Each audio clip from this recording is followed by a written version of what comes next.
बुरी पड़ोसन। ये देखो, इस सरिता ने फिर कचरा अपने आंगन में डाल दिया। ये इंसान है या जानवर? कचरा कहीं भी हो, कूड़ेदान का रास्ता ढूंढ ही लेता है। तुमने मेरे घर को कूड़ेदान कैसे कहा है? वैसे ही जैसे तुमने मेरे परिवार को जानवर कहा।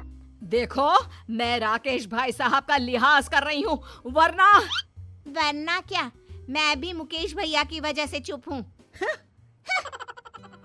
राकेश की पत्नी सरिता और मुकेश की पत्नी विनीता के बीच ये झगड़ा रोज की बात हो गई थी, लेकिन हमेशा ऐसा नहीं था। दोनों परिवार 4 पुश्तों से अच्छे पड़ोसियों की तरह रह रहे थे।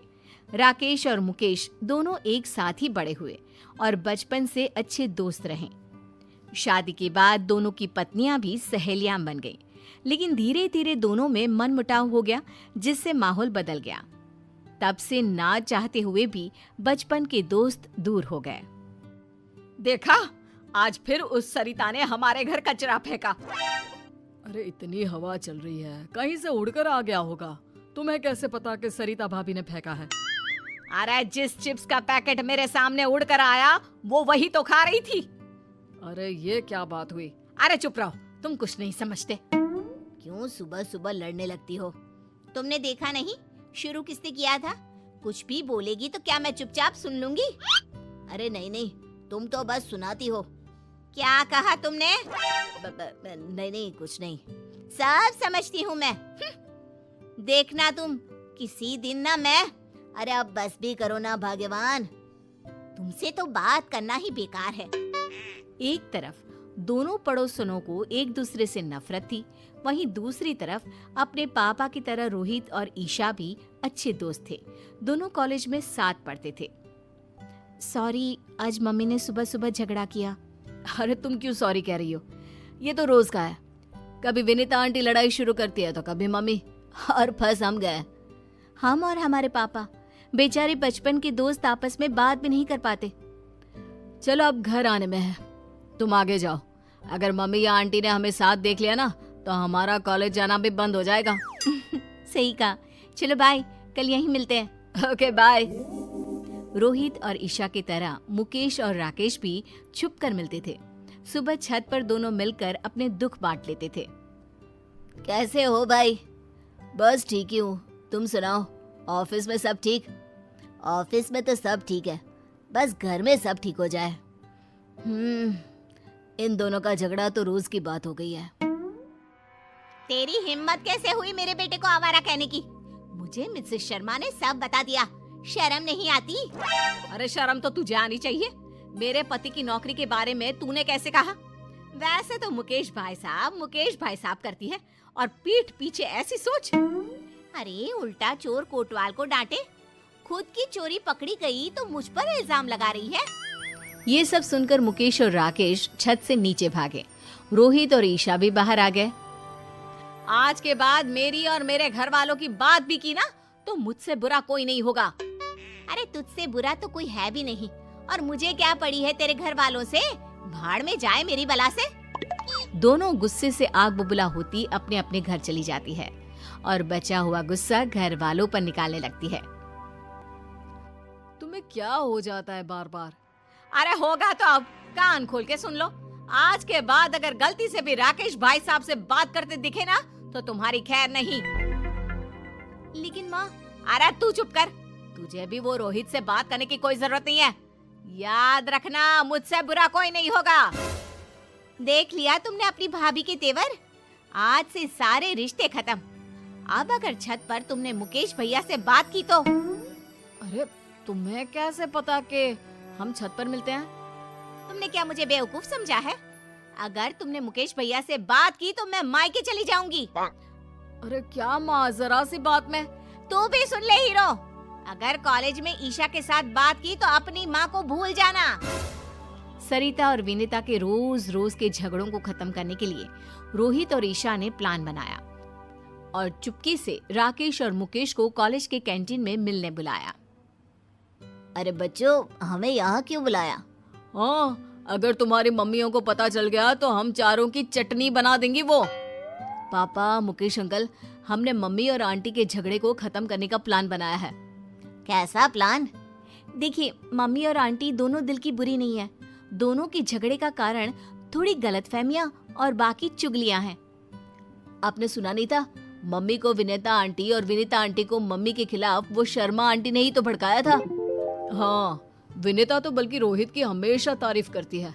कहती है इतना समझदार लड़का है, पढ़ाई में भी अव्वल है। सही कह रहे हो। सरिता भी तुम्हें अपना भाई मानती है। वो क्यों किसी से तुम्हारी बुराई करने लगी? बस पापा, इसीलिए हम चाहते हैं कि दोनों को एक दूसरे की अच्छाई का पता चले और झगड़ा भूलकर दोनों में दोस्ती हो जाए। ऐसा प्लान है। कल मम्मी मार्केट जाने वाली है और विनीता आंटी मंदिर, तभी सही मौका है। अरे लेकिन करोगे क्या? यहाँ आइए। दोनों बच्चों ने राकेश और मुकेश को प्लान सुनाया। लेकिन बेटा, कोई गड़बड़ तो नहीं होगी ना? डोंट वरी अंकल, हमने अपने दोस्तों के साथ मिलकर प्लान बना लिया है। सुनो जी, कल मंदिर जा रही हूँ मैं। अब ठीक है, आराम से जाना। हेलो रोहित बेटा, तुम्हारी आंटी निकल गई है। All the best. सुनो जी, पैसे दे दो, मैं मार्केट जा रही हूँ। अब हाँ, टेबल पर रखे हैं और मैंने सामान की लिस्ट भी बनाई है, वो भी लेते जाना। बेटी ईशा, तुम्हारी आंटी निकल गई है, जरा ध्यान से। जैसे ही विनीता मंदिर से बाहर आई, उसने देखा कि वहाँ भीड़ लगी है और लड़ाई हो रही है। उस लड़ाई में उसे एक जानी पहचानी आवाज सुनाई दी। वो तुरंत पास गई। आंटी आ रही है, चलो नाटक शुरू करो। अरे पैसे तो देने ही पड़ेंगे, तुम्हारी वजह से हमें चोट आई। देखो, एक तो तुम रॉन्ग साइड आ रहे थे, ऊपर से एक बाइक पर 3 सवार, स्पीड तुम्हारी ज्यादा थी और इल्जाम मुझ पर। गलती किसी की भी हो, पैसे तू ही देगा। और ना दूं तो आज मार मार के तेरी हड्डियां तोड़ देंगे और तेरी ये बाइक भी। देखो, मैं पुलिस को बुलाऊंगा। तीनों लड़के रोहित के साथ धक्का मुक्की करने लगते हैं। ये देखकर विनीता बीच झगड़े में कूद पड़ी। बंद करो ये, तुम्हारी हिम्मत कैसे हुई इसे हाथ लगाने की? मैडम, आप बीच में मत आओ, इसकी वजह से हमारी गाड़ी टूट गई, अब हम इसको तोड़ेंगे। मैं इसे अच्छे से जानती हूँ, ये कभी गलती नहीं करता। गलती तुम्हारी होगी।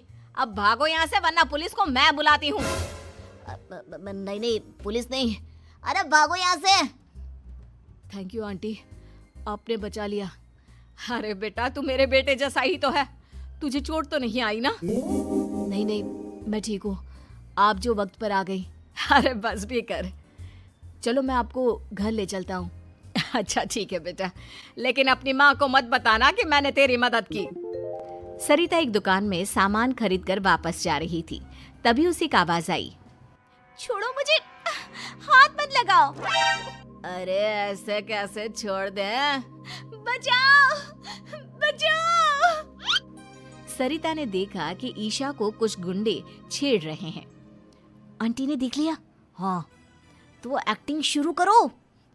आज अकेली मिली है, अब बच के कहाँ जाएगी?